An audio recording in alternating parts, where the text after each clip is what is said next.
3 y 6, 2 y 6 en las Islas Canarias. Regresamos. Estás en Radio Nacional. Los saludos para todos los que seguís ahí en directo en Radio 1 y Radio 5 conectados ahora. Si estáis trabajando, buen turno. A los taxistas, a la gente que está de transporte funcionando por todas las partes de España en los hospitales. Saludos a los cuerpos de seguridad también. Saludos desde Radio Nacional. Nuestro abrazo también y los saludos para toda la gente que escucha en la radio online en más de 111 o 116 países, ya no recuerdo, conectan con esta sintonía. Os agradecemos que lo hagáis y a todos los que descargáis el podcast, haciendo que seamos uno de los programas más descargados de esta casa y dicen de toda la radio. ¿Cuántos temas esperan en este tiempo? Pero antes una información de uno de nuestros próximos destinos. Antes estaremos en Albacete, enseguida os vamos a informar de ello, pero también hay otra cita.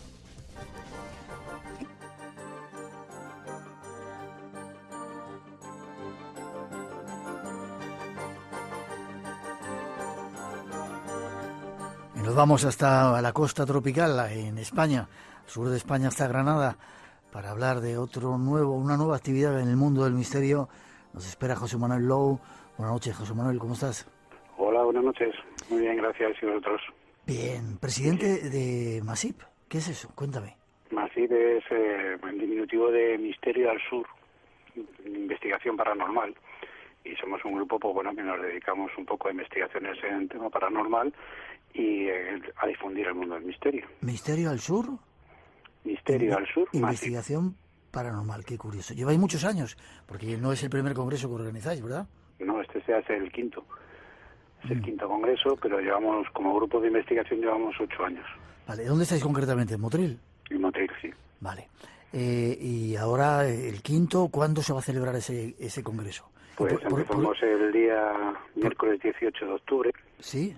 Y acabamos el día 21, el sábado. 4 días. 4 días. ¿Por qué organizáis? ¿Que pretendéis llevar el misterio a todo el mundo? Porque sí. Me han contado que tienen mucha asistencia a vuestras actividades. Sí, la verdad es que estamos muy contentos y aquí en Motril pues el mundo del misterio se vive de una manera bastante intensa. Y por eso hemos decidimos en su momento hacer unas jornadas solidarias siempre. Ajá. Para que pues la gente pueda venir a disfrutar de ponentes como los de este año y que aprendan, que al final de cuentas es el tema, que se aprenda un poco del mundo del misterio. Vale. Jornadas solidarias, has dicho. ¿No hay que pagar o hay que dar algo a cambio? Lo único que pedimos es alimentos no perecederos. Vale. Se entregan en la puerta y tienes con eso acceso al Teatro Calderón.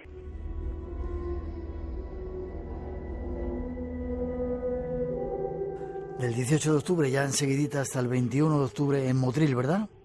Sí, empezamos el miércoles 18. Sí, ¿el teatro me has dicho que era el teatro? Teatro Calderón. Calderón, vale. ¿Mucha capacidad tenéis? 380 localidades. 380, que van a estar hasta arriba, ¿no? Pues si sigue como todos los años, sí. Seguro que va a estar hasta arriba. Vale, pues cuéntame quién va a estar. Bueno, pues el miércoles 18 tendremos a Antonio Piñero. Ajá. Que nos hablará sobre la verdadera pasión de Cristo. Sí. Historia de la pasión, perdón. A continuación, esto será sobre las 8:30. Primero tendremos la presentación de la jornada y tal, pero bueno, a las 8:30 Antonio Piñero, a las 9:30 Manuel Domínguez García, es historiador de aquí de Motril, que hablará sobre los antiguos libros secretos de magia, los grimorios. Uh-huh. Y ya pasamos al día 19. Nada más hacemos 2 conferencias para que gente no se nos canse. Sí. El jueves 19, pues tendremos a Elena Merino con el tema de parejas o vecinas. Sí. Y Juanjo Revenga con civilizaciones bajo tierra. Ajá. El viernes día 20 tendríamos a las 8 a Mariano Fernández Urresti con la presentación de su libro Apocalipsis. Uh-huh. Y luego a las 9 de la noche tendremos a Lorenzo Fernández Bueno, que nos hablará, pues, me imagino que de algún viaje relacionado con la revista Enigmas. Ajá. Y ya el sábado 21, pues empezamos un poquito antes, empezamos a las 6, porque, viene el grupo EFTA, que estuvo en Motril, pues, hace poco tiempo y estuve realizando investigaciones en sitios con fenomenología paranormal y nos van a contar los resultados de esta investigación. Uh-huh. Y luego, pues, cuando acabe el grupo EFTA, que sea sobre las 8 más o menos, pues tendremos la primera gala de premios MASIP, Ciudad de Motril, donde, pues la asociación ha decidido premiar a la gente que cree que, este año merece este premio. entre ellos tú. Habéis hecho un ranking de personas y de temas, y ¿quiénes han sido los galardonados? Bueno, pues mira, en temas de prensa y revista, esa es la revista Enigmas. Sí. En trayectoria profesional se lo vamos a dar a Juanjo Rebenca. Ajá. A divulgación en redes sociales, a Divulgadores del Misterio. Sí. Al programa de radio Espacio en Blanco. Muchas gracias. Dirigido por Miguel Blanco. Y premio al libro Javier Arries con Magia en el Antiguo Egipto, que también estará aquí Javier. Y en el grupo de investigación se lo vamos a dar al grupo EPTA, pues por su trayectoria también. Qué bien. ¿Cómo lo llamáis? ¿Quintas jornadas? Quintas jornadas del misterio de la costa tropical.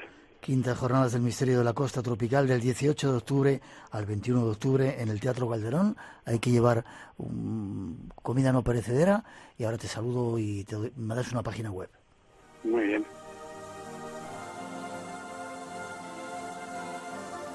Si la gente quiere más información, ¿dónde se pueden obtener más datos? Se puede obtener a través de la página web del blogspot Misterio al Sur, Masip, blogspot.com, o a través del Facebook con Asociación Misterio al Sur Masip, y ahí pueden encontrar toda la información, pues también los vídeos que han grabado los ponentes para animar a la gente, y bueno, pues toda la información que necesitéis, ahí la tenéis, sobre todo en Facebook. Va a ser un éxito seguro. José Monero, enhorabuena. Te agradezco en nombre de todo el equipo ese premio que nos habéis otorgado. Vamos a ver si podemos acercarnos a recogerlo, a ver cómo hacemos. Y te lo agradezco mucho. Enhorabuena, que sigan celebrándose. Y un abrazo para toda la gente del grupo. Bueno, tú ya sabes que estás invitado a venir cuando tú quieras, que te tenemos preparado el teatro para que hagas tu programa de radio cuando lo veas oportuno y puedas y tengas el espacio en tu agenda, y agradeceros pues esta oportunidad de poder mostrar los eventos que hacemos en Motril a toda España. Es nuestro deber y te lo agradecemos ese trabajo y seguimos en contacto. Muchas gracias. Hasta muy pronto. Hola, soy Rajir Shrestha. Estamos aquí en Kathmandu, en Pashupatinath, donde hay crematorio. Desde aquí, un saludo para los oyentes del programa Espacio en Blanco. Casas encantadas, encuentros en otros mundos, enigmas de la historia. Elige tú el misterio. Vuelve a reencontrarte con lo desconocido, cuando, dónde y como tú quieras. En rtv.es a la carta, los podcasts de Espacio en Blanco te esperan. Espacio en Blanco, con Miguel Blanco, en Radio Nacional.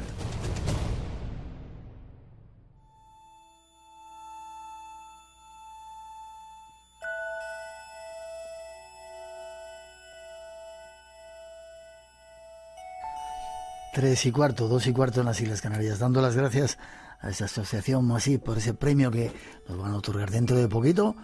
Seguimos adelante. Queremos rendir homenaje a una persona que se nos fue, un ser de leyenda, Ventura Muñoz, nuestra compañera. Os lo va a presentar y ya veréis qué aventuras se vivían con él.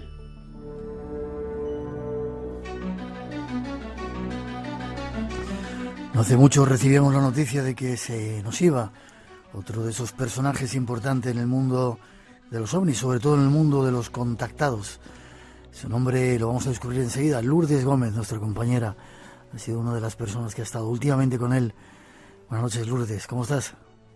Buenas noches, Miguel. Pues efectivamente el día 31 de agosto, el pasado 31 de agosto, nos dejaba a los 77 años de edad Ventura Muñoz, uno de los pioneros del contactismo en España y también de las charlas de la ballena alegre que dieron germen, ¿no?, a esas tertulias ufológicas tan recordadas. Lourdes Gómez Martín, nuestra compañera periodista, se une al equipo del Espacio en Blanco y un poco estuviste con él haciéndole una entrevista para la revista Año Cero, creo que era. Sí, para Año Cero, y bueno, pues con Ventura desde que estuve viviendo en Madrid, pues le visitaba, iba al Escorial a charlar con él, le conocí gracias al investigador Mariano Fernández Urresti, y Sí. como digo, pues iba regularmente a hablar con él, a que me contara anécdotas de esa época que yo no pude vivir, ¿no?, de los inicios de la ufología, y bueno, pues nunca pensé que esa entrevista que a él tanta ilusión le hizo, la revista Año Cero, bueno, pues fuera la última, ¿no? Pero ahí queda el testimonio de todo lo vivido por Ventura en este mundito ufológico. 40 años de contactismo, un tremendo personaje, ha estado en nuestro programa, estuvo en nuestro programa muchas veces desde los inicios, teníamos una amistad personal con él allí en Cantabria, y déjame, él te contaba que inició un poco toda la historia en el Café León, ¿verdad? Sí, efectivamente, en el Café León a mediados de los años 50, un personaje bastante conocido, el contactado Fernando Sesma Manzano, fundaba lo que se conoció como la Sociedad de Amigos del Espacio. En los sótanos de ese Café León de Madrid se formó esa tertulia de la Ballena Alegre, bueno, pues donde hablaban, incluso a pesar de la dictadura, de estos temas, ¿no?, de contactismo, de mensajes extraterrestres, y ahí fue pues donde Ventura Muñoz se inició en estos temas, y además tuvo experiencias muy pronto. De hecho, a finales de los 60, Ventura pues ya manifestaba que había sentido la presencia de lo que él denominaba esos guías, esos seres de luz, que dice que le acompañaban y le daban mensajes para una humanidad que le decían que estaba dormida. Déjame que escuchemos uno de esos cortes que nos has preparado. Este habla acerca de eso, de la Ballena Alegre, esas primeras reuniones que fueron el inicio del mundo del contactismo y por el que pasaron algunos de los personajes más importantes. Vamos a escucharle. Yo he conocido allí a pintores y de teatro, directores muy buenos que iban a ver la ballena.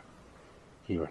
Luego, que sí, la policía, fíjate que era en la época de Franco, los años peores. Y allí nada, allí nunca pasó nada. Nunca pasó nada porque la policía nos dejaba reunirnos a hablar de esas cosas raras.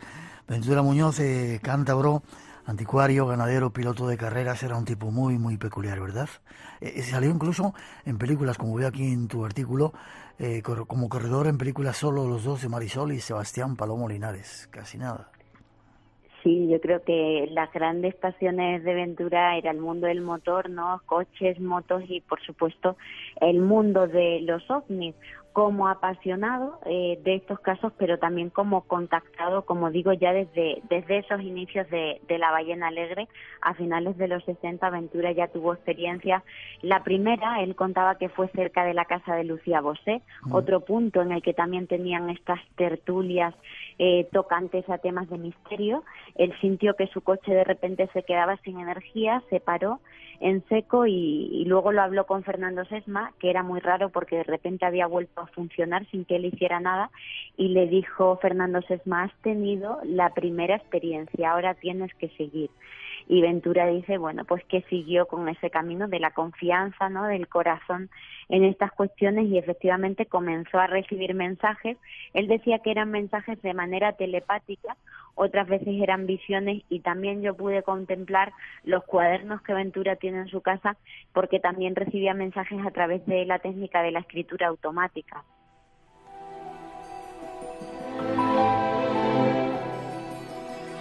Contaba también a mí, me lo relataba de vez en cuando, cómo eran esos seres que supuestamente se conectaban con él. ¿Cómo eran? ¿De gran belleza? Sí, decía que eran seres de gran belleza, tenían el pelo largo, muy claro, y luego más tarde, cuando en España se populariza Misión Rama, ¿no?, ese movimiento que llegó desde Sudamérica, desde Perú, hasta aquí, hasta España, pues ya le empezaron a poner nombre a estos seres tan bellos, con largas túnicas, con el pelo largo, como decía, y surgieron nombres como Astarcheran o Link, que él en concreto decía que Link era su guía, el que siempre le acompañaba y al que siempre veía. Pero de Astarcheran en concreto contaba una experiencia del año 77, que dice que se le apareció este personaje, este ser de luz, como él lo denominaba, anunciándole pues un contacto, una visita de un ovni previa cita, ¿no? Le dijo que iba a aparecer en sus tierras, en un terreno de su propiedad, un objeto volante no identificado. ¿Y llegó? Y llegó efectivamente. Unos días después, un trabajador de una de sus fincas le comunicó a Ventura que había aparecido una especie de extraña media luna en la finca de noche, y a la mañana siguiente Ventura acudió junto con este trabajador a la zona del avistamiento y observaron unas extrañas señales en el suelo, un círculo con quemaduras en el terreno, bueno, pues que aludía a ese caso que Ventura había recibido a través de un contacto.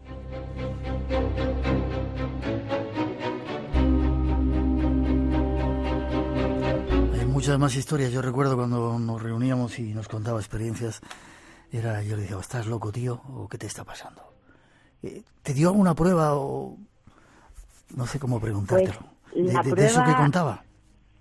La prueba, yo creo, más importante para mí, además de esa verdad que emanaban sus ojos, ¿no? Que eran unos ojos muy penetrantes que parecía que te traspasaban, ¿no? Con la mirada, y que conocía todos tus secretos. Pero fíjate que él contaba una experiencia que vivió en Garabandal con otros compañeros del tema interesados, en el que de repente Ventura sintió que una voz le decía que tenía que subir a lo alto de un cerro, donde tenía que fijarse en un árbol aislado que había allí, un arbolito pequeño. Vale, que creo que tenemos un corte y lo escuchamos, ¿te parece? Sí, perfecto. Vamos. Y yo de repente oí una voz que me dijo, tira para arriba, al árbol. Salí, atravesé, en vez de ir en zigzags como van allí los montañeros, en línea recta. Tardé 20 minutos y me igualó arriba. Y cuando estábamos arriba él y yo, desde ese momento hubo un rayo de luz debajo del cielo y se quedó todo el árbol blanco.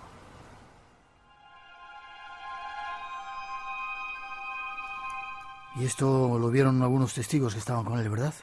Lo vieron algunos testigos, Miguel, y antes de que Ventura me contara esta experiencia, a mí ya me lo habían contado algunos de los testigos que estuvieron presentes. Pero es que cuando Ventura, en una de esas conversaciones en su casa, me lo estaba contando, me enseñó además imágenes que tomaron aquel día de ese árbol en concreto, que os la tenéis también para que se puedan compartir en las redes sociales del programa, de ese árbol teñido de blanco que alude, pues como sabes, a esos casos ovni en los que hay una presencia de ese denominado cabello de ángel, de esa sustancia que parece caer del cielo, tiñendo de blanco en este caso el árbol. Y para mí, pues el hecho de que Ventura me contara una experiencia que ya me habían relatado por otro lado estos otros testigos, y que además hubiera imágenes, fue una prueba de eso que a mí ya me decía el alma, el corazón, ¿no? Que Ventura pues contaba su verdad. Yeah. Yo pensaba hacerlo cortito, más cortito hoy, porque no tenemos mucho tiempo, pero Ventura Muñoz se merece todo el tiempo del mundo, así que vamos a seguir contando algunas de sus experiencias. ¿Te parece? Yo sé que él está escuchando esto. Quería que hiciéramos la revolución, yo le decía la revolución silenciosa, y de alguna manera él la comenzó. 1969, iba a Cantabria, a la altura del Puerto del Escudo, algo le ocurre. Cuéntanos. Bueno, pues en esos momentos se veía muy mal en la carretera, decía Ventura que era un momento muy peligroso, ¿no?, para conducir, pero observa un extraño aparato que desprendía mucha luz, además parecía que iba flotando. Él en un principio no pensó que fuera un ovni ni nada por el estilo, pensó que era pues un coche, un camión largo que estaba en la carretera, y fue siguiéndole para conseguir sortear ese puesto. Cuando más tarde Ventura intenta dar las gracias al conductor de ese vehículo porque le había sacado de ese apuro, se da cuenta pues de que allí ya no hay nada, ¿no? Y él lo relacionaba eso con otra experiencia que tuvo esa misma noche. Espera, ¿cómo que no hay nada? ¿No era un camión? ¿No era? Parecía un camión cisterna según contaba, ¿no? Y de repente no hay nada. Sí, ¿Qué era? ¿Un ovni? No había ¿Qué era? nada. pues él pensaba que había sido un ovni el que le había sacado del apuro. Él lo relacionaba, Miguel, con una experiencia que tuvo después esa misma noche. Tuvo un sueño en el que vio un ovni, decía él, del tipo Adamski, ¿no? El que popularizó pues ese George otro famoso Adamski. contactado.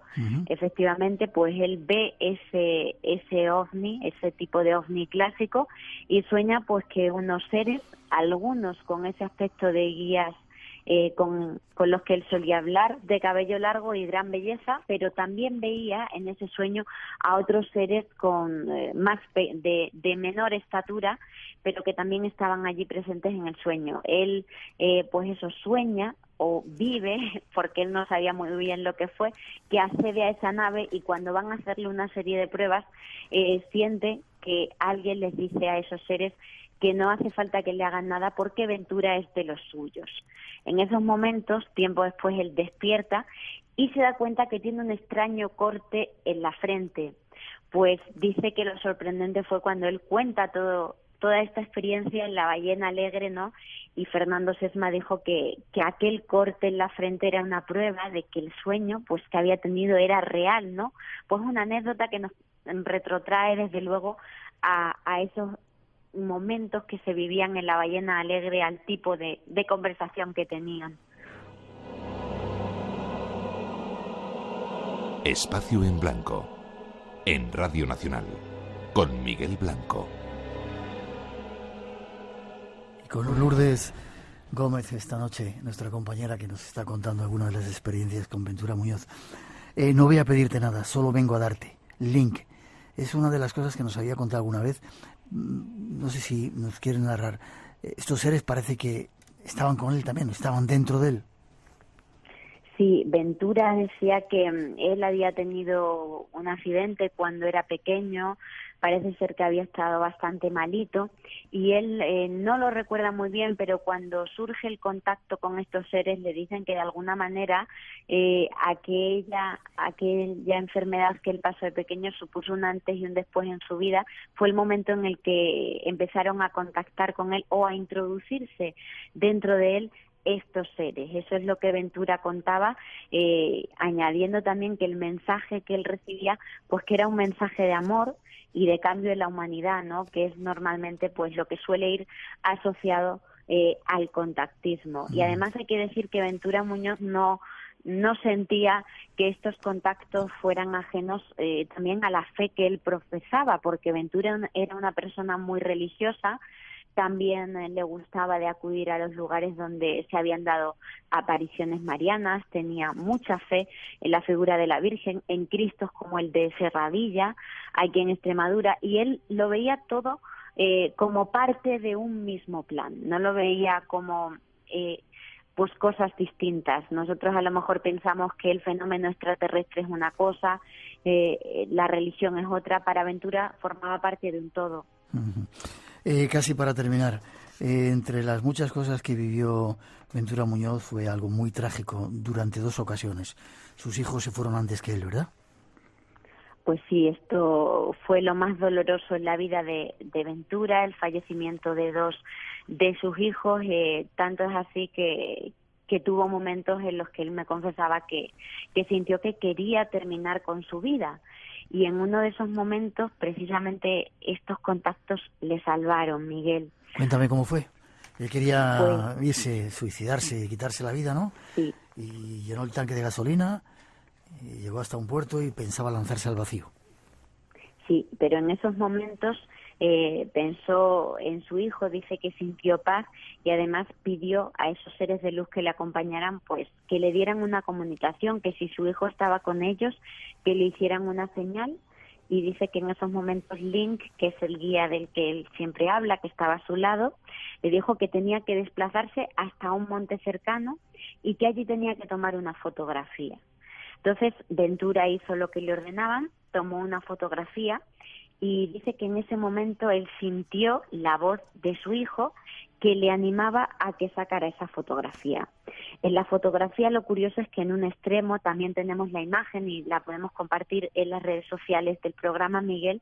Aparece un extraño círculo que parece consistente, parece material, de color negro. Para él fue la señal que esperaba, pero es que además para más INRI, Juan José Benítez, pionero, ¿no?, del reporterismo de estas lides en España, analizó esa fotografía y dice que según los análisis que él realizó, ese círculo, esa esfera que aparece de color parduzco en la fotografía que tomó Ventura, según esos análisis estaba a 15 grados bajo cero, lo cual indica que no era ni un pájaro ni era nada extraño de la lente de la cámara, era realmente una extraña esfera que se coló en la fotografía de Ventura y que fue esa señal que le animó a seguir viviendo a pesar de ese dolor que él sentía por la pérdida de sus hijos.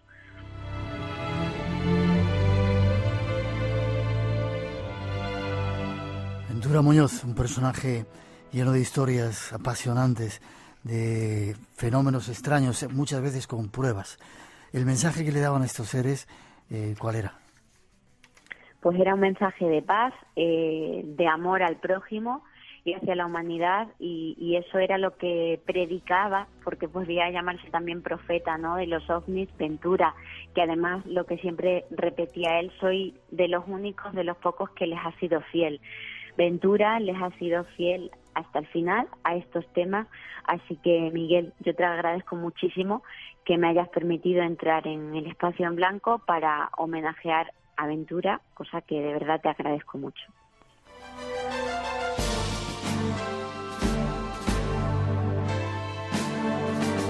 Lo menos que podemos hacer por un amigo y por alguien que comenzó desde hace mucho tiempo en este camino y que nos enseñó algunas cosas sorprendentes. Nuestro homenaje de cariño y reconocimiento a Ventura Muñoz.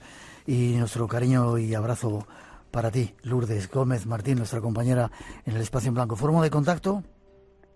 Pues me pueden escribir a Twitter, @LourdesGM13, o a través de mi página web, periodismoymisterio.com, donde voy compartiendo todo lo que hago.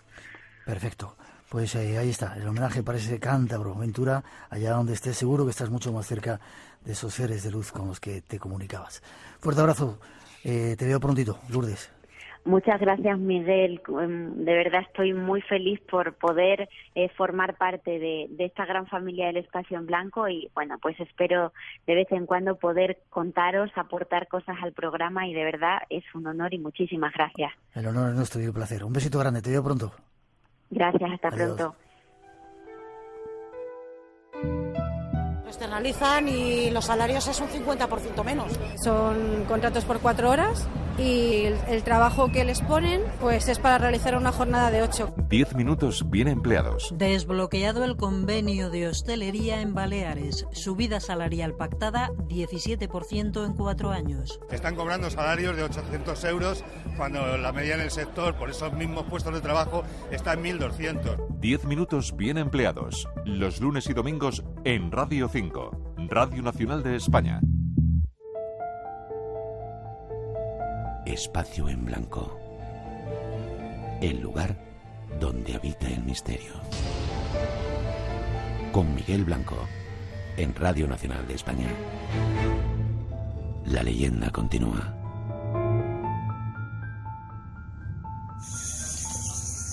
Saludos al programa Espacio en Blanco, que se difunde en el hermano país de España, de parte de Danilo Rodríguez, nombre ceremonial Jaguar Negro.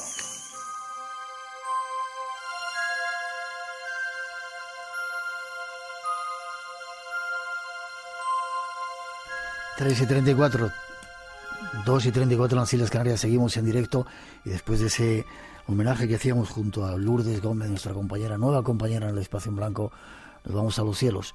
Queremos de nuevo dar la bienvenida a nuestro comandante favorito y nos trae alguno de esos misterios. Dentro de poco seguirá estando con nosotros aquí más en directo, ya veréis. Al particular con nuestro comandante favorito para buscar algunos misterios en los cielos. Iván Castro, nuestro comandante. Buenas noches, comandante. Permiso para subir a bordo.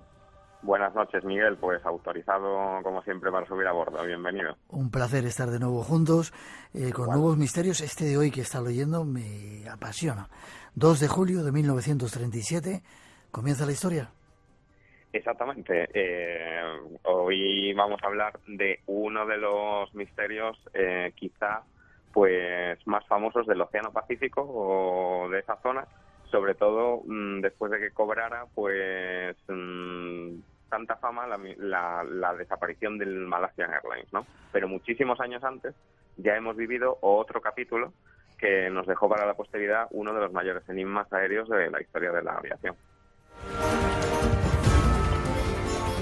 Además, curiosamente, Iván, incumbe a una mujer, Amelia, ¿no? Se llamaba Amelia Earhart y fue una aviadora norteamericana que nació en Kansas el 24 de julio de 1897 y se le conoció porque a lo largo de sus años se ganó la fama, decían sobre ella que volaba más rápido que cualquier hombre piloto. Y te explico por qué. Porque, bueno, desde los 10 años su pasión era la aviación. Cuando probó por primera vez en 1920 esta experiencia de volar, se apasionó de tal forma que dijo, tan pronto como despegamos, sabía que tenía que volar de ahora en adelante.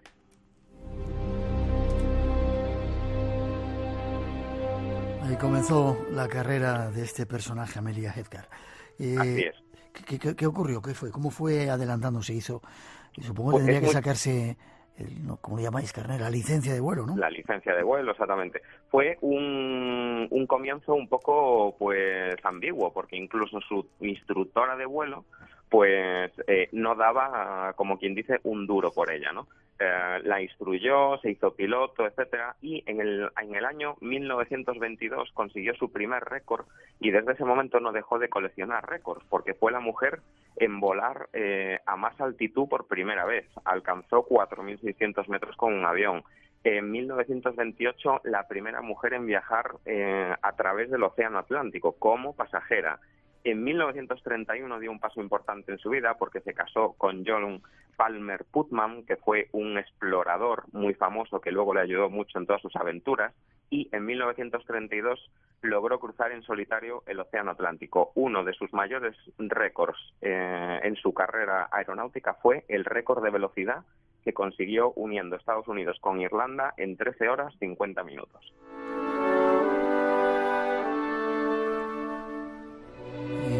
E incluso el Congreso de los Estados Unidos la premió con la Cruz Distinguida de Vuelo, ¿no?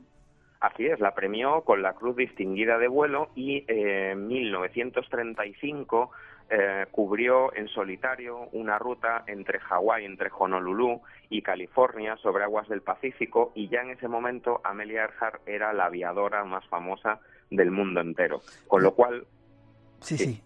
Con lo cual se le quedó pequeño y quiso dar un paso más. Y entonces eso te iba a decir, no se conformó con eso y quiso dar la vuelta al mundo. Se lo propuso en 1937, pero no de la misma forma que se venía haciendo pues desde aquel momento, ¿no? Porque sin embargo ella quería hacer pues las etapas de esa vuelta al mundo algo más largas de lo que se venían haciendo y por el lado o por el lugar o por la ruta menos habitual, que era cubriendo la línea del ecuador del planeta.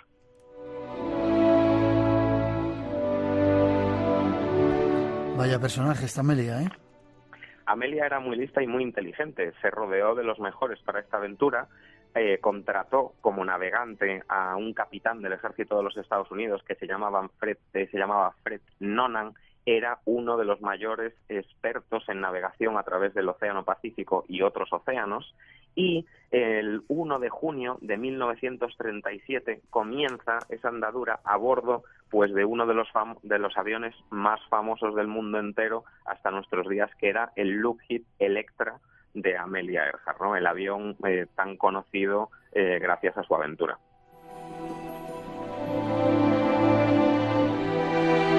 Según tengo aquí, veo las etapas: San Juan de Puerto Rico, Caripito en Venezuela, América del Sur, África, Mar Rojo. Vaya vuelta. Dio una vuelta tremenda al planeta. De hecho, pues partió, como bien dices, desde San Juan de Puerto Rico, vía Caripito en Venezuela, bordeó América del Sur, saltó a África, al Mar Rojo, llegó a Karachi, en Pakistán, que fue una de las etapas quizá más largas, que incluso batió otro récord en ese trayecto. Recorrió Birmania, Bangkok, Singapur, la isla de Java, y al llegar a esta zona del planeta cayó enferma de disentería. Entonces estuvo unos cuantos días enferma hasta que se recuperó y pudo emprender la ruta hacia Darwin en Australia. Allí tomó la primera decisión importante que cambiaría un poco el rumbo de su viaje. Se deshizo de todo el peso del avión que no iba a necesitar, incluidos los paracaídas de a bordo.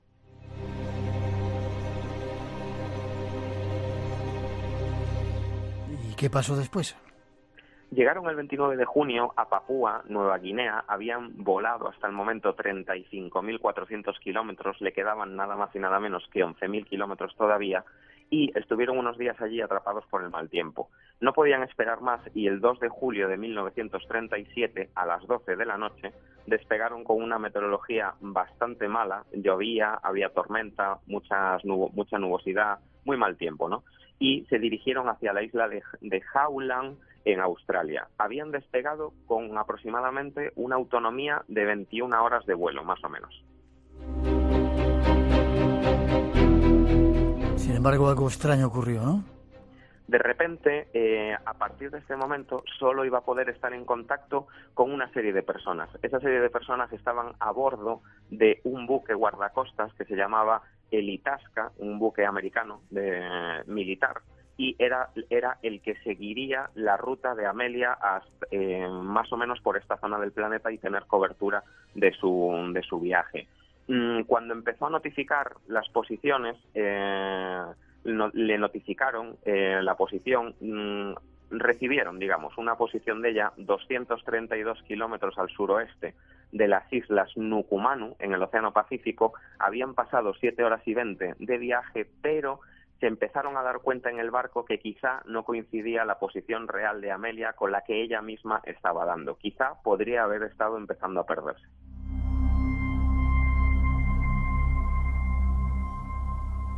Y parece que el siguiente mensaje dice: debemos estar encima de ustedes, pero no los vemos. El combustible se está agotando. Exactamente. Su indicativo de vuelo, Kilo Hotel Alfa Quebec Quebec, ella llamó diciendo Kilo Hotel Alfa Quebec Quebec, llamando al Itasca, le dio el mensaje que tú has leído: debemos estar encima de ustedes, pero no los vemos y el combustible se está agotando. Y ese mensaje se dio a las 7:30 de la tarde, 19 horas y media después del despegue, y a las 20:14 el Itasca, el barco, recibe el último mensaje desde el Eletra dando una supuesta posición y se pierde para siempre. A las 9:30 de esa noche, 21 horas y media después del despegue, que ya no tendrían pues combustible para seguir en el aire, las autoridades americanas los dieron, por supuesto, por estrellados y por perdidos en el Pacífico.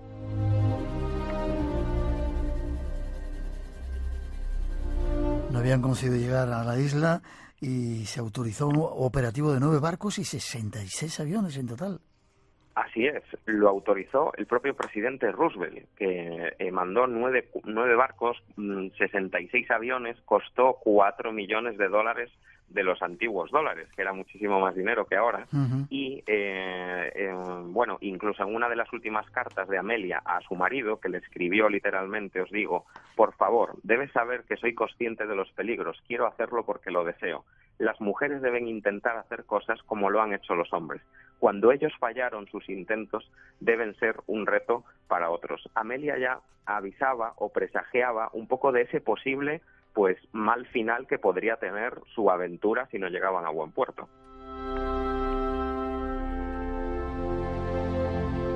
Y con su desaparición comenzaba el mito y la fama de esta aviadora, ¿verdad?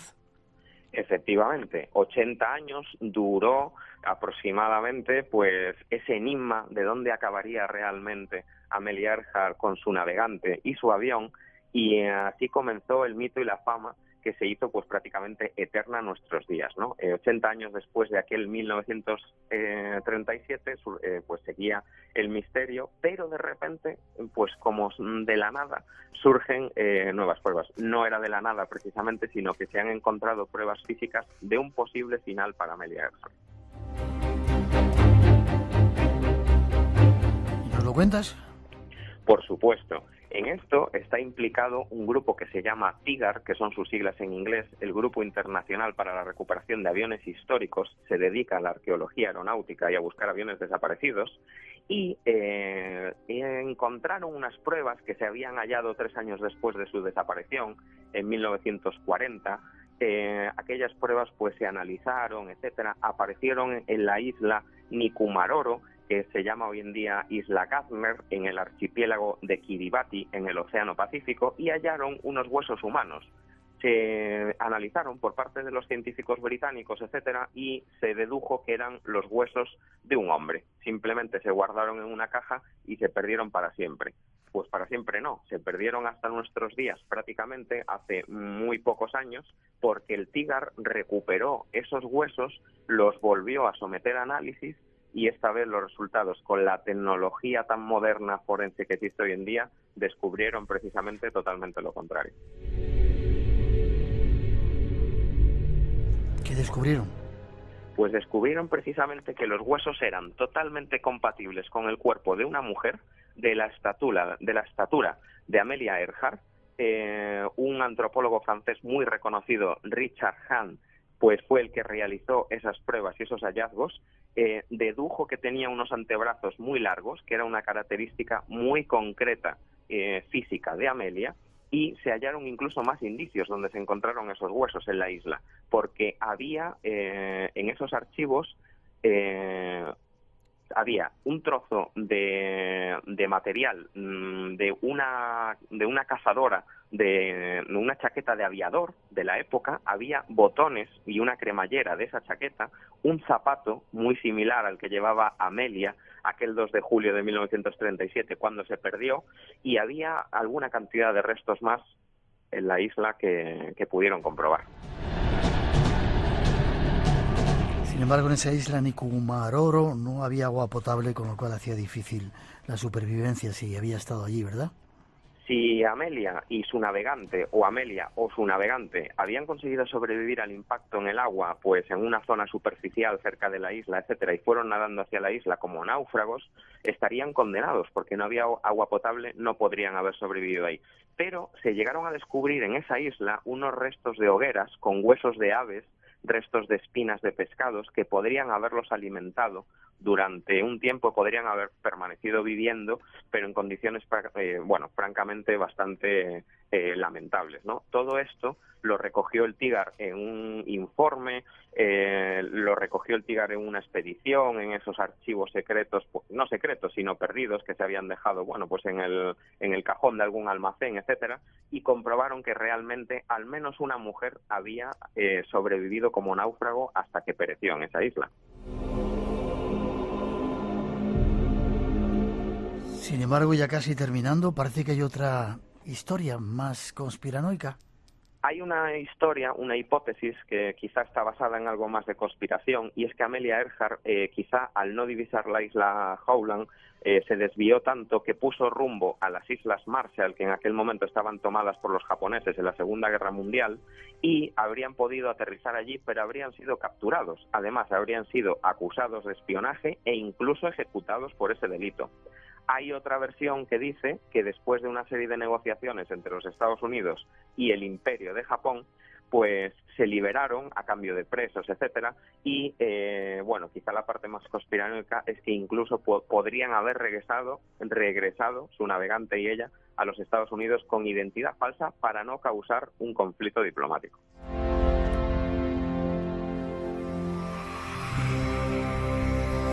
La apasionante historia de esta primera aviadora americana, Amelia.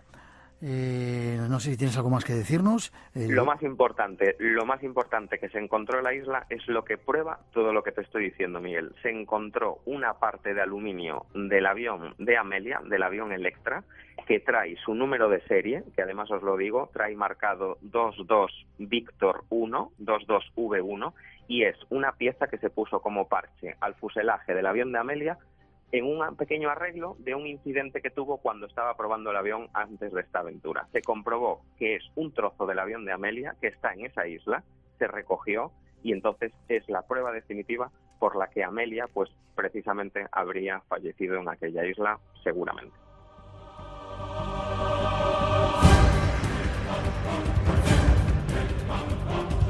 Misterios en los cielos, una nueva aventura, un nuevo enigma que hemos más o menos desentrañado con Iván Castro. Muchas gracias, Iván. ¿Forma de contacto? A vosotros. Pues me podéis contactar a través del Facebook, Iván Castro Palacios Misterios Aéreos, en Twitter, @IvánCP25, o en el email ivancpmisterio@yahoo.es. De esas 3 formas me podéis localizar siempre. Un placer, como siempre, comandante. Descansa, llevas muchas horas de vuelo hoy por ahí dando vueltas por estos cielos de España. Hasta el próximo vuelo, Miguel. Muchísimas gracias. Cuídate mucho. Un abrazo fuerte. Un abrazo.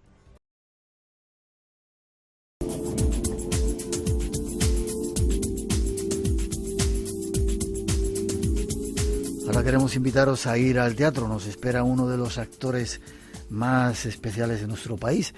En diciembre del 2002 se le concedió la Medalla de Oro al Mérito de las Bellas Artes, el máximo galardón que concede el Ministerio de Cultura. Una cosa extraña que haya venido al teatro, pero acompáñanos. Tras esa introducción nos presentamos a un brujo y ya veréis cómo nos lleva hasta la luz.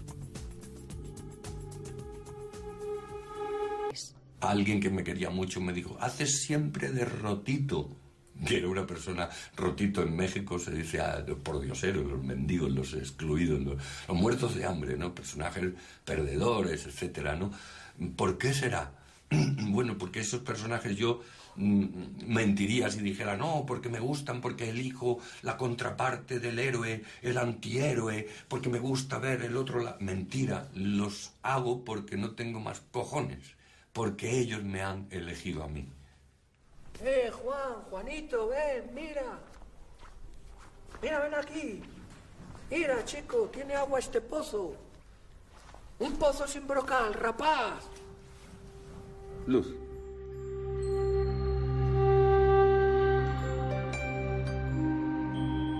¿Le habéis reconocido? Os damos más datos. El siguiente es de la serie Juncal de Televisión Española con el gran Paco Raval. ¿Me puedes limpiar los zapatos? ¿Para eso estamos de guardia? Es que me tienes que fiar. Eso ni se menciona. ¿El curro está algo? Asunto de farda. Las hembras, hebra y aguja.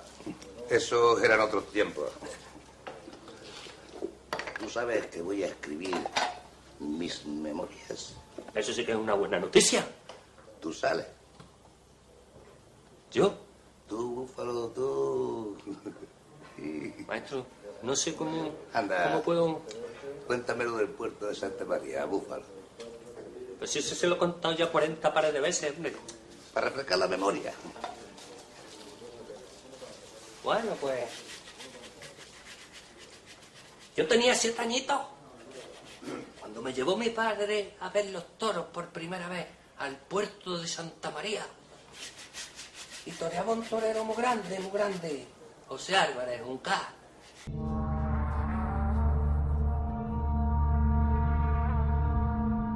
Dime una cosa, ¿hay fantasmas o entidades aquí en este lugar donde estamos? Bueno, en los teatros siempre hay fuerzas y hay magnetismo. Y yo cuando empecé a trabajar en el teatro trataba siempre de conectar con esas, a través de la imaginación, la fantasía, la intuición o una sensorialidad un poco extraña, ¿no? Digo, de conectar con esas fuerzas, porque sé que en los teatros hay un magnetismo especial, ¿no? Pero ahora ya no me fijo mucho en eso. Estamos aquí en el Teatro Alcázar con Rafael Álvarez, el Brujo. Alguien, como te decía, que yo he admirado desde los tiempos de Juncal, cuando yo te conocí. Dije, vaya personaje. No recuerdo que hacías un limpiabotas. Un limpia, sí. Hacía un limpia, que era el compañero de Paco Raval, Juncal, y conocía muchos limpiabotas que me inspiraron, madrileños que todavía había. En Alonso Martínez había uno que me enseñó a jugar con el cepillo, como hacen habitualmente, o hacían los limpiabotas. ¿A dónde viene el nombre del Brujo? ¿Quién te lo puso o por qué? Ah, mira qué curioso. Lo del Brujo, sí, el nombre del Brujo viene de un amigo mío que me puso este nombre porque cuando yo era estudiante, vivía en el Colegio Mayor San Juan Evangelista, me dedicaba a hacer reuniones así como extrañas. Bueno, era una época en la que estábamos muy pasados. Y entonces yo hacía teatros, y hacía como recitaciones de poemas y escenificaciones, pero como había muchas sustancias tóxicas en ese ambiente que luego después afortunadamente dejamos, yo las dejé pronto y pasé a otro estadio, ¿no? Pero algunos cayeron totalmente en aquellas aventuras, pues veían más de la cuenta. veían más cosas de las que aparecían. Era como en el entremés de Cervantes, el retablo de las maravillas, pero de los colgados. y entonces este amigo empezó a llamarme brujo, brujito, y le dije un día, ¿por qué me llamas brujo? Y me dijo, porque eres muy travieso. Y me quedé con lo del brujo. Luego supe que la raíz tra es una raíz, creo, sánscrita, que significa esa dimensión, que quizás de ahí viene trasgo, y de hecho la palabra castellana antigua se llama trasgo, es duende, ¿no? Y entonces yo se lo dije, y le dije esto, y me dijo traca. Te decía que yo te llevo siguiendo desde que estabas en la serie esa Juncal y hacías el papel de limpiabotas. No has cambiado nada. Tú me dices que yo estoy joven, tú sigues estando súper joven también. Qué bien, no he cambiado nada. Lo único, el pelo blanco se nos está poniendo el pelo blanco. Y parece ser que la próstata. Cuando estaba haciendo Juncal ni siquiera me ocupaba de eso, no sabía si hay gente que puede orinar con más alcance o menos, no estaba en eso, pero ahora empiezo a indagar y hay un tema con esto, ¿a dónde llegas tú? ¿A dónde llego yo? Tal, no sé qué, no sé cuánto, y he descubierto eso, pero por lo demás, eso y el pelo nada más. ¿Qué te llevó a hacer o a meterte en este mundo del teatro y la comedia y todo esto? ¿Por qué? Pues porque o enloquecía o tenía que encontrar un medio de escape, como la olla a presión que tiene un agujerito por donde sale el humo ese, la presión va disminuyendo. Mi psiquismo estaba tan prieto que necesitaba un medio de escape urgentemente, y siempre lo dije, o enloquecía o me convertía en actor. Entonces tenía dos opciones, o el frenopático o el escenario. Entonces, afortunadamente, quizá por las oraciones de mis antepasados y de mi madre y tal, el escenario se impuso al frenopático, pero pasé por el frenopático también, sí. En la mili me libré por loco. Estuve 6 meses en el psiquiátrico militar de Sevilla y allí me hacía el loco y tal, pero el capitán lo sabía. El capitán sabía que yo no estaba loco. Y me dijo, ¿qué te pasa? Digo, lo mismo que a ti, que no aguanto el ejército. Él era capitán médico militar y me dijo que debería de tomar coñac en ayunas, una botellita de coñac en ayunas. Una botella pequeña de tipo así de botellín de cerveza en ayunas el día de la prueba médica, que era un electroencefalograma. Cuando me llamaron, Rafael Álvarez, dije, voy al baño. Saqué la botella, que la tenía envuelta en un papel de periódico, me metí un lingotazo de coñac y vomitaba hasta por las orejas. Y eso que no me metí la botella entera. Cuando me recuperé un poco, dando tumbos, salí, me hicieron el electro y aquello daba... las curvas se salían del papel. Y el coronel médico dijo, fuera del ejército. Y desde entonces... bueno, ahí fue la fusión, la mezcla de esos dos caminos, el psiquiátrico y el teatral, ¿no? Y decías, a ver si puedo hablar, que eres oyente del Espacio en Blanco, ¿no? Que salís de... Cuéntame un poco esa historia. Esa historia es maravillosa. Las noches de verano, de invierno, después de las funciones de teatro, viajamos a Madrid en un coche cómodo, con una buena radio, y debajo de las estrellas de la noche oímos a Miguel Blanco, y a veces no queremos que se acabe el programa, ni llegar a Madrid. Es un viaje a través de la autopista, pero también es un viaje a través de la sensibilidad, de la imaginación y del misterio. Y ya te digo que mi chofer es totalmente fans del programa. Y creo que es un programa maravilloso que abre a la gente a la conciencia de que no solamente existe lo que se puede medir, lo que se puede tocar y lo que se puede ver con los ojos físicos, ¿no? Creo que las personas se hacen mejores personas cuando conectan con el misterio. San Francisco de Asís decía que solo la belleza puede transformar el corazón del hombre inclinado por naturaleza a la tiniebla. Por lo tanto, no es ni la moral, ni la política, por supuesto, ni siquiera el conocimiento, es el sentimiento estético profundo, la belleza. Y oír el programa una noche de verano debajo de las estrellas, tratando de ver si por algún lado aparece un ovni, que nunca aparece, a nosotros al menos no nos aparece. pero solamente el soñar con la posibilidad de que aparezca una luz, que da igual que sea un ovni o una luz imaginada, una luz entrevista, ¿no? Esa luz es con la que han soñado los grandes artistas, desde Wagner hasta Mozart, desde Shakespeare hasta Beethoven y también los grandes filósofos. La luz del Mediterráneo, la luz de los misterios, la luz de los egipcios y de Osiris, de la Acrópolis y de la inmemorial India. Qué bonito.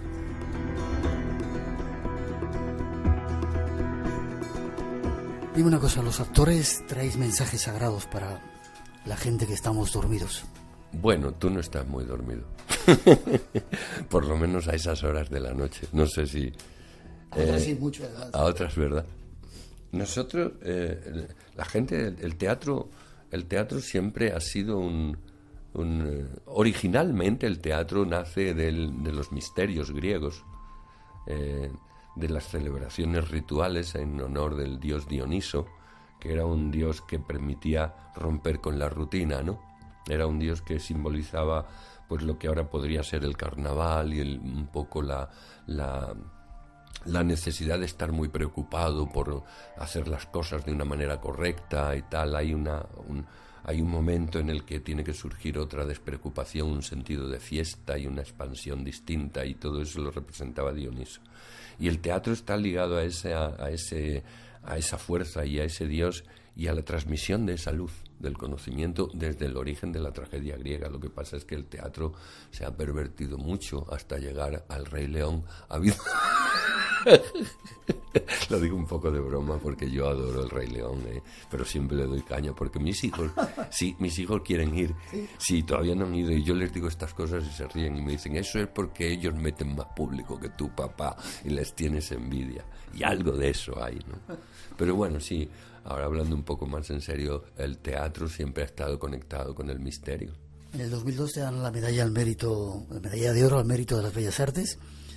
Tienes un éxito increíble. Nunca has estado yo creo, por lo menos no te he visto mucho en la farándula de estos grandes actores que se dan de muy importantes, y de repente te metes a hacer la autobiografía de un yogui. Sí. ¿Qué ha pasado ahí? Bueno, ha pasado que me fui al bosque del teatro como los chamanes y volví con la autobiografía de un yogui. Yo hice La Taberna Fantástica, que fue un gran éxito, que sirvió para que me reconocieran profesionalmente y poderme dedicar a esto. Allí tuve la suerte de que apareció un día en el Teatro Paco Raval y llegó al camarino llorando y me dijo, tú eres fantástico, yo quiero trabajar contigo. Y entonces me representó su hermano Damián Raval, que llevaba una serie de actores en aquella época que eran totalmente estelares, ¿no? Concha Velasco, Sancho Gracia, Pepe Sacristán, Paco Raval, Fernando Rey. Entonces, formar parte de este elenco de representados significó para mí un empujón profesional que, imagínate, vino la serie Juncal, que con ella vino el reconocimiento público, porque la televisión entonces era todavía la 1 y la 2, nada más. Entonces hacías un capítulo de Juncal, el primero lo vieron 14 millones de personas. Que eso es, imagínate, y tal. Y entonces vino ese reconocimiento masivo, público y tal, pero todo eso no era más que lo que yo iba a necesitar para establecer mi propia ruta y seguir mi propio camino, que era trabajar en solitario y volver a ser un tracatra, un trasgo, un duende, un contador de historias y un actor en el extrarradio de esa convención teatral tal y como es entendida habitualmente por la profesión, el establishment, el negocio teatral, ¿no? Yo he hecho mi propio camino. Supongo que habrá sido difícil, ¿no? Sí, muy difícil. Yo empecé en un local que se llamaba, ya no existe, se llamaba La Aurora, en Malasaña, donde empezó también el Gran Wyoming, y cantaba con Reverendo. Entonces yo allí, el Gran Wyoming era la gran estrella allí, ya era una estrella alternativa, pero ya tenía mucho éxito, era guaperas y tal, iba mucha gente a verlo, y las chicas y tal, y a mí me dejaron actuar algunos días como telonero, pero yo tuve la improcedencia de hacer un espectáculo que consistía en dar una conferencia sobre los romanos, vestido de romano, y yo tenía un traje de romano. Yo eso lo he visto alguna vez, fíjate. Sí. Sí, porque luego lo hice en televisión con Fernando Navarrete, lo del que tiene pase pasa y el que no tiene pase no pasa. Y entonces yo me vestía de romano, pero de romano de Semana Santa, ¿eh? Era un traje de esos de los que van el Viernes Santo, los soldados romanos de las procesiones de mi pueblo, y sacaba un libro que era un misal, que luego lo sustituí por un libro de cuentas antiguo, un libro de contabilidad de esos que ponía mayor, ¿sabes? Mayor. Y sacaba una mesa plegable, la ponía allí a la 1 de la mañana cuando toda la gente estaba un poco pasada de rosca y tratando de ligar con la chica de al lado, y decía, escuchadme, soy un parado, quiero, en vez de robar, quiero hacer algo de provecho, y me he preparado una conferencia sobre el Imperio Romano, escuchádmela por favor. y este era el show. Y funcionaba, ¿no? Bueno, no creas que mucho. No funcionaba mucho. Bueno, sí. Pero bueno, no, la gente estaba en esas horas estaban por otros menesteres, ¿no? El libro mayor sustituí el libro de el misal, lo sustituí por el libro de cuentas porque me robaron el misal una noche alguien de allí que estaba bebido y por hacer una gracia me dejaron sin misal, entonces cogí un libro de esos de contabilidad antiguo que pone mayor. Y después de dar la conferencia, como yo sabía que me había formado en el método, el Leighton, no en el Actor Studio, sino en el método Stanislavski castizo, local de Madrid, no en Nueva York, sino en el Actor Studio de Malasaña, que le llamábamos a Stanislavski la Ginebra, que era, pues, siempre hay que tener, el actor tiene que tener un concreto, que le llaman un objetivo, ¿no? Para realizar su acción y buscar ese objetivo por encima de todo. Y mi objetivo era cobrar. Y decía, doy esta conferencia y ya veis que pone en el libro mayor porque la deuda que tengo es mayor. Y luego pasaba la gorra. ¿Y te daba mucho dinero al final? Bueno, había gente que me daba dinero, sí, me daban dinero y tal y cual. Luego ya empezó a darme dinero el dueño del bar, me daba 2.000 pesetas. 2.000 pesetas, 3.000 pesetas del Wyoming, creo que cobraba 4.000. Vayamos a Autobiografía de un yogi. ¿Lo conociste? He leído en alguna entrevista que te han hecho hace 30 años. ¿Leíste el libro? Sí, cuando conseguí este enorme éxito de la Taberna Fantástica que deseaba tanto, lo quería a toda costa, lo conseguí de una manera que me costó una especie de depresión, porque yo, hablando de esto del misterio de los teatros y tal, yo hice un quincallero que moría en una taberna, en una reyerta, apuñalado por otro quinqui, no era una pelea de navajas tipo, pues eso, una reyerta y tal. Y entonces yo sabía que mucha gente ha muerto así, ¿no? En esa situación, que hay muchas personas que han muerto así, y yo pensaba que sus almas tal vez vagaban por ahí perdidas porque han muerto borrachos en una taberna, ¿no? En una reyerta, como Marlowe, el competidor de Shakespeare, mucho menos conocido, dramaturgo de la época, que murió en una taberna y tal. Y entonces yo, cuando salía a escena, invoqué si alguno de esos espíritus, dije, quiere vivir a través de un actor esta secuencia de acontecimientos que narra la obra, que venga, que yo estaré dispuesto a admitirle. Y después yo hacía una serie de giros rápidos sobre mí mismo, en plan derviche. 5 minutos antes de salir, y salía mareado, claro, de derviche, dando tumbos, salía que no sabía ni dónde estaba la taberna ni dónde estaba el escenario, y lo que hacía era tratar de no caerme, entonces la sensación de borrachera que daba teatralmente era de un realismo impresionante. Conseguí un éxito a toda costa, ¿no? Jugándome las facultades psíquicas y físicas y con un deseo exacerbado y casi delirante, ¿no? Pero luego vino una depresión impresionante y empecé a pensar que ese espíritu, después del éxito, no quería salir de mi pecho. Entonces hice una serie de peregrinajes, psiquiatras, psicólogos, shiatsu, masajistas, gente que hasta que me curé de todo aquello, ¿no? Me curé de todo aquello con un libro que alguien me regaló, que es la autobiografía de un yogi, donde se habla del deseo, del poder del deseo, de los límites del deseo y de las consecuencias de la acción a través del deseo sin conocimiento, del peligro que entraña el deseo, que es como una bomba atómica. Esto es lo que tiene ahora el de Pyongyang, que creo que se llama Kim Jong-un, sí, que es un deseo furibundo y un instrumento mortal, ¿no? Los seres humanos somos así, y ahí estamos, ¿no? ¿Lo encontraste y le hiciste caso o ha tenido que pasar 30 años casi para que hicieras esta obra que quiero que me cuentes qué es? Encontré el libro y me tranquilicé. Encontré una serie de explicaciones que empezaron a darme pistas sobre lo que me pasaba, y leí el libro con mucha atención. El libro tiene una dimensión de gran obra de índole espiritual, pero también es un libro romántico, es un libro de que recuerda a la India de Paul Brunton, buscando yogis, o a los relatos de Rudyard Kipling, ¿no? El misterio y la ensoñación de la India están ahí en el libro de forma increíble, y me fascinó. Y entonces yo estaba casado en aquella época con una chica que era homeópata y trabajaba con médicos tibetanos y tal, y con un lama tibetano, y trabajaba en una escuela de filosofía que estudiaban sánscrito, meditación, y hacían trabajos y retiros, y ingresé en esa escuela. Creo que Yogananda me llevó a esa escuela para prepararme para que 30 años después yo hiciera su obra. ¿Y haces yoga o has hecho yoga? Sí, ahora hago Kriya Yoga, estoy iniciado en la técnica de Yogananda. Kriya Yoga, que viene de su linaje de maestros, Yukteswar Lahiri Mahasaya Babaji, y Hatha Yoga, con una profesora, para también el cuerpo tenerlo por mi trabajo necesario, porque tuve una ciática este verano, y con el Hatha Yoga estoy bien, pero hago meditación Raja Yoga desde hace 30 o 40 años, solo que con Kriya Yoga he empezado hace 4. ¿Meditación todos los días? Sí, todos los días, con Yogananda todos los días. Antes hacía 20 minutos, media hora por la mañana y 20 minutos, media hora por la tarde, pero con Yogananda, las técnicas de Yogananda te van metiendo en la meditación y te puedes quedar 2 horas sin enterarte. Hoy, por ejemplo, íbamos a comer a las 4. Me dice mi mujer, te dejo meditar hasta las 4 y comemos. Y a las 4:30 yo no sabía qué hora era. Con esto quiero decir que esas técnicas son absolutamente recomendables, ¿no? Hay una pérdida total de la noción del tiempo si la meditación es profunda, y es absolutamente reparadora, ¿no?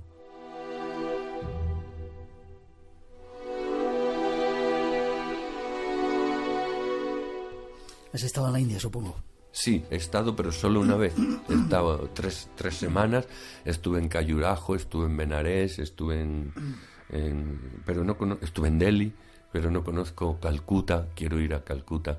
Y quiero regresar a la India, sí, por supuesto, y hacer por allí una ruta.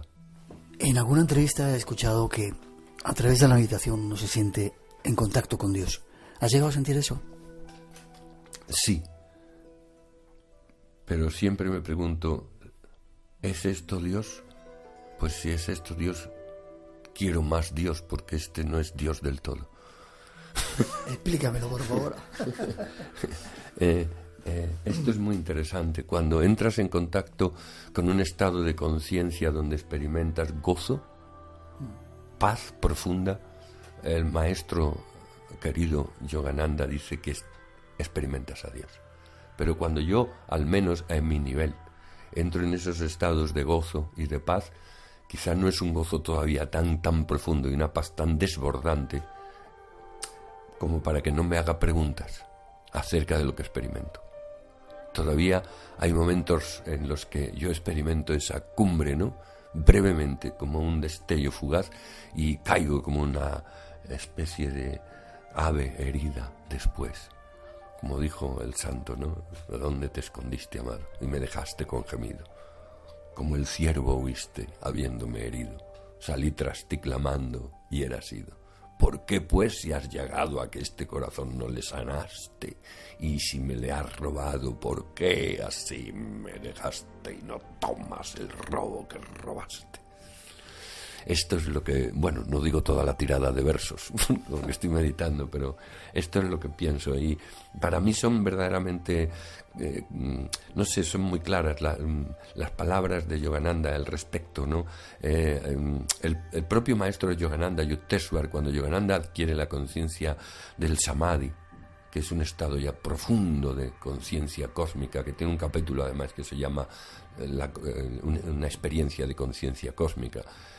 Cuando vuelve de ese que lo describe de una forma bellísima además, cuando vuelve le dice al maestro, dice, esto es maravilloso, pero ¿y Dios dónde está? Y entonces el maestro se echa a reír y le dice: ¿esperabas encontrar en algún rincón aséptico del universo a un venerable personaje con barbas blancas y cabellos blancos? Y entonces Yogananda se despierta a eso también, y le dice, el maestro le dice que es la forma en que podemos experimentar la divinidad, es experimentar las cualidades divinas. Las cualidades divinas. No obstante, Yogananda todavía ha ido más lejos, y él habla de experiencias directas de la Madre Divina y de un encuentro con Jesús, a través del cual encuentro él tuvo la posibilidad y la oportunidad de verlo. No sé si en visión intelectual, como decía Teresa de Jesús, que no sé qué tipo de visión será, porque ella decía intelectual, o en visión incluso con unos ojos que no son físicos, pero una imagen, una tal. A mí me gustaría ver a los maestros. Debo de estar muy apegado a la forma. Yo la pintura abstracta no la entiendo bien a este respecto, y me gustaría ver a Jesús con sus barbas y sus ojos y su aspecto de aquella época, ¿no? Del palestino de esa época, ¿no? Y me gustaría ver a Yogananda, y me gustaría ver a los maestros trascendidos en su forma figurativa, ¿no? Ahí tienes un espejo, mírate. Yogananda vino al mundo, y además vino al mundo occidental en los años 20, llegó a los Estados Unidos. Las técnicas que él trae son para la gente que quiere buscar directamente la experiencia absolutamente directa y personal del contacto con la divinidad y con el gozo divino. Para él, Dios es fundamentalmente gozo, la experiencia de una energía que es gozo. Él dice que cuando se experimenta eso, yo alguna vez he dicho, meditando, y esto debe ser, de eso de lo que él habla, esto debe ser. Es como una especie de zumbido silencioso que hace bailar a las células y que vibran con la energía cósmica, que es la onda de un amor que va por todas partes, ¿no? Se me pone hasta el pelo de punta, ¿no?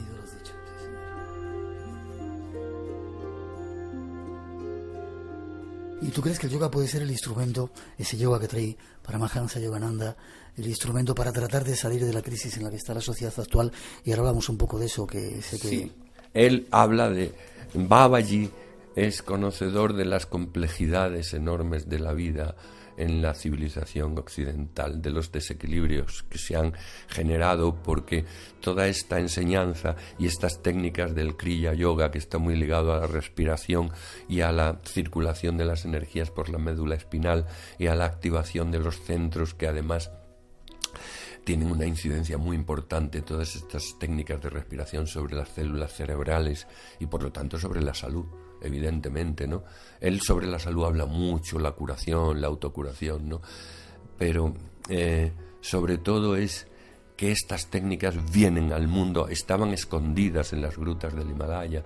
Muchos yogis practican estas técnicas desde hace mucho tiempo, pero a finales del siglo XIX y a principios del XX parece ser que ellos sabían en la deriva que iba a entrar la civilización, sobre todo a partir del estallido de la bomba atómica, que es un punto de inflexión decisivo. Se abre la mente humana a la conciencia de que la materia es energía.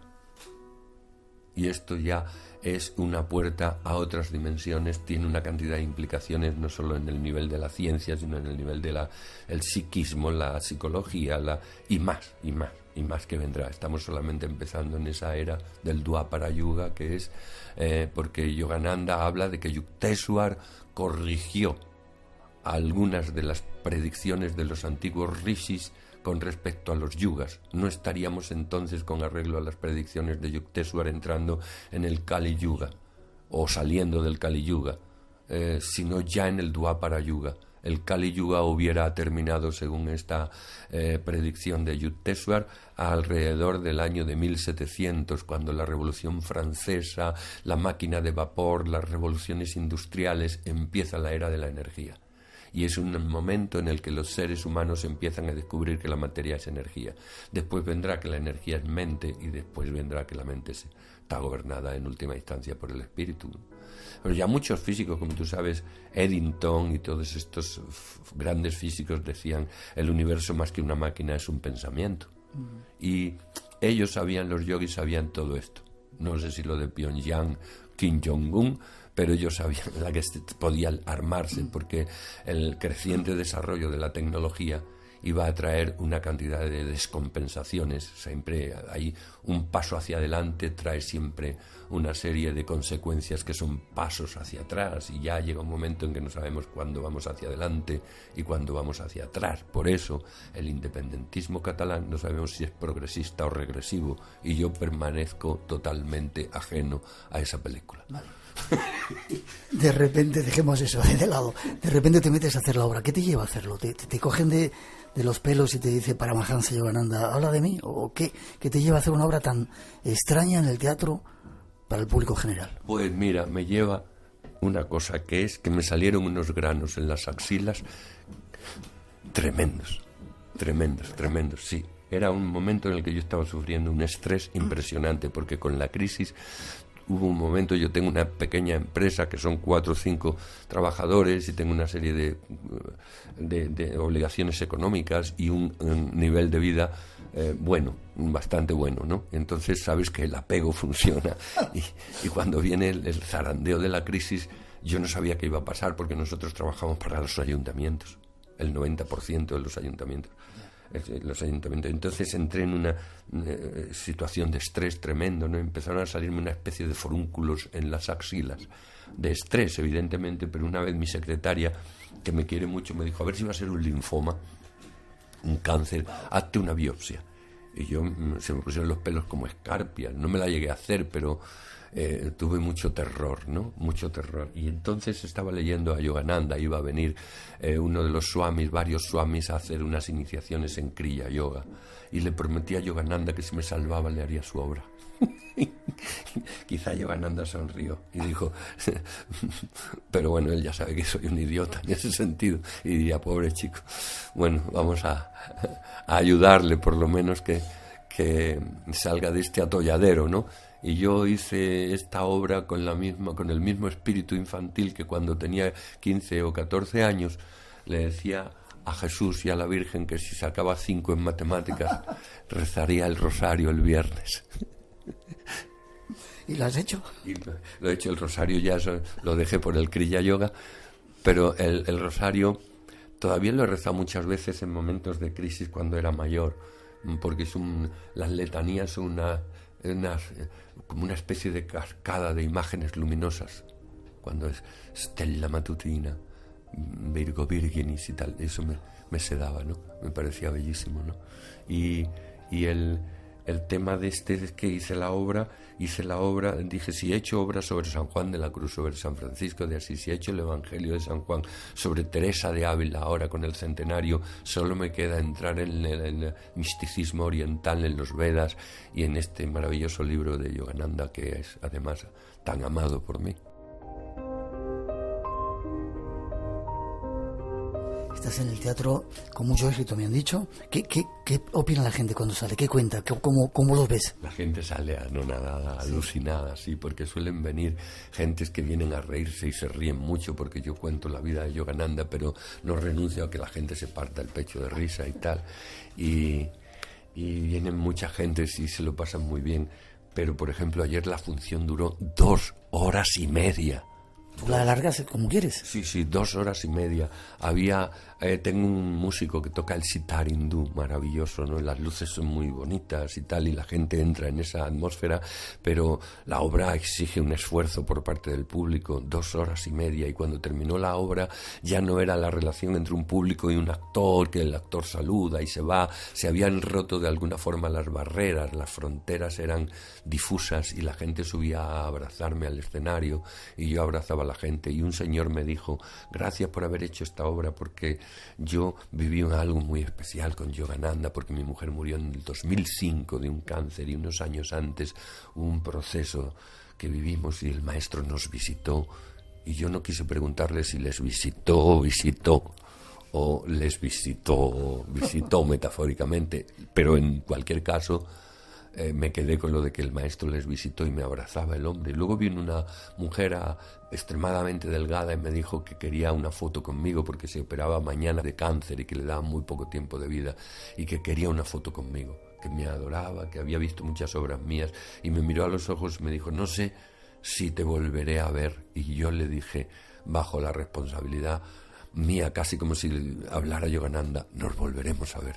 Que es lo que Yogananda le dijo a su padre cuando Yogananda viene a Occidente y el padre estaba viejo y dijo, no sé si nos veremos a ver. Y Yogananda le dijo, padre, habrá otra ocasión.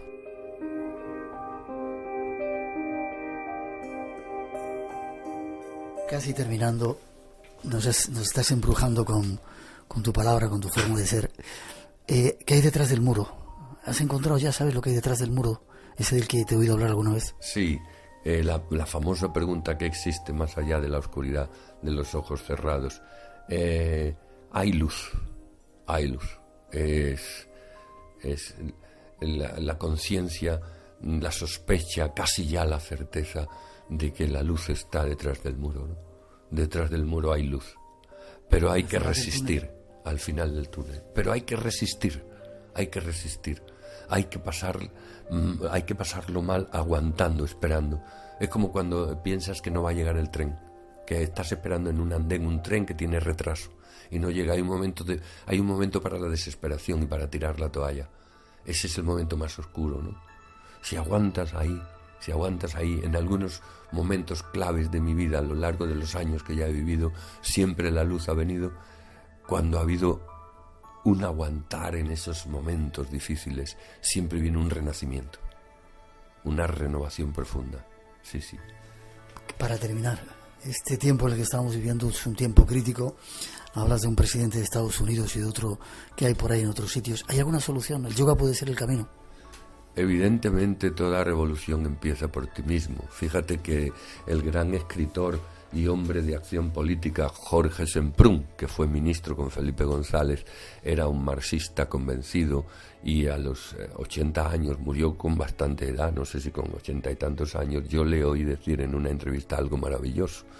Dijo pues aquella famosa frase que dicen o decíamos los que éramos marxistas en los años de la transición, que el mundo está ahí para cambiarlo. Todos los filósofos han querido interpretar la realidad, Kant, Hegel, etcétera, etcétera, pero la praxis revolucionaria es que la filosofía marxista no solo interpreta el mundo, sino que aspira a transformarlo. Y Semprún, con 80 años, dijo, yo lo que he aprendido al final es que el mundo está ahí para transformarme a mí. Dije, si nos ha convertido en un metafísico, enhorabuena.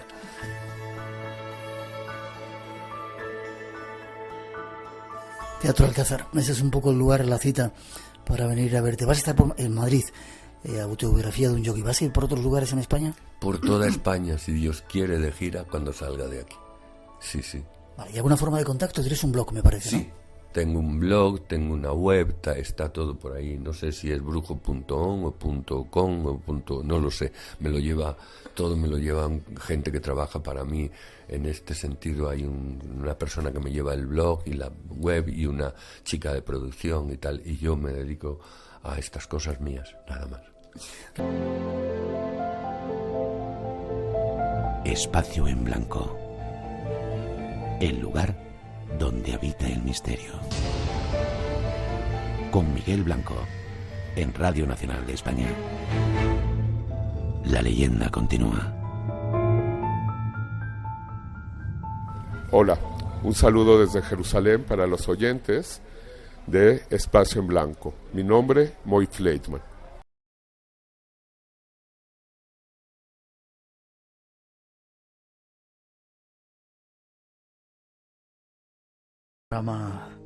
Al brujo, ¿eh? Rosa, buenas noches. Hola, buenas noches, Miguel. Pues sí, hemos caído todos prendados escuchándole y tiene un poder de sugestión. Simplemente escuchar su voz, imagínate ya verlo en el teatro, que tú has tenido la oportunidad. No te pierdas de ir a verle esa autobiografía de un yogi, porque es algo increíble, transformador lo que cuenta y cómo lo cuenta. Seguro, seguro. Nuestro saludo para él. Nos escuchan un montón de veces. Nuestro cariño también para su chofer. No, Pedro, me parece que se llamaba Pedro. Tenemos que vernos prontito y que sigáis disfrutando por las noches cuando vais por ahí por la carretera el programa. No solamente tú, sino toda la gente que lo hace, camioneros, taxistas, médicos, gente que está de turno de noche. Noticias, nos vamos dentro de poquito a Belmez de la Moraleda. Pues sí, estamos ya preparando el equipaje porque nos queda apenas pues un par de semanas. El fin de semana del 29-31 de octubre se va... ¿Mi cumpleaños? Precisamente, sí. No sé si está hecho a propósito, pero desde luego nos va a venir muy bien para celebrarlo. En Belmez de la Moraleda se va a celebrar por primera vez un congreso, primera bienal de parapsicología y misterio, y allí vamos a estar nosotros, haremos el programa a las 8:30 el sábado 30 de septiembre desde el Centro de Interpretación de las Caras. Y no estaremos solos, porque allí nos van a acompañar muchos amigos que van a dar conferencias. Estará Sol Blanco Soler, Josep Guijarro, Miguel Pedrero, Pedro Amorós, Jesús Callejo y muchos más, además de un amigo también del programa, de Jorge Astiaro, que va a hacer un espectáculo de hipnosis, y habrá mercadillo y todo, tengo entendido. Sí, y luego varios grupos de investigación de Andalucía que van a presentar sus investigaciones, o sea que va a estar movidito y va a estar bien. Entrada gratuita, igual les pedimos que lleven 1 kilo de algo de comida para poder, eso lo hablamos la semana que viene, pero entrada gratuita. Creo que ya no hay alojamientos en Belmez y ni en los alrededores, o sea que si queréis daos prisa, os esperamos ahí a todos porque va a ser una aventura.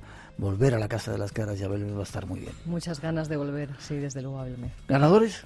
Tenemos como siempre 5, tomad nota: Jaime Soler Linares de Valencia, Juan Torres de Palma de Mallorca, Antonia Martínez de Madrid, José Gorrín de Santa Cruz de Tenerife y Vicente Alós, que nos ha escrito a través del Facebook. Pues si podéis, escribirnos vuestra dirección postal al correo electrónico del programa espacioenblanco@rtve.es. Gracias, Rosa, nos seguimos viendo. Hasta la semana que viene. Hasta luego.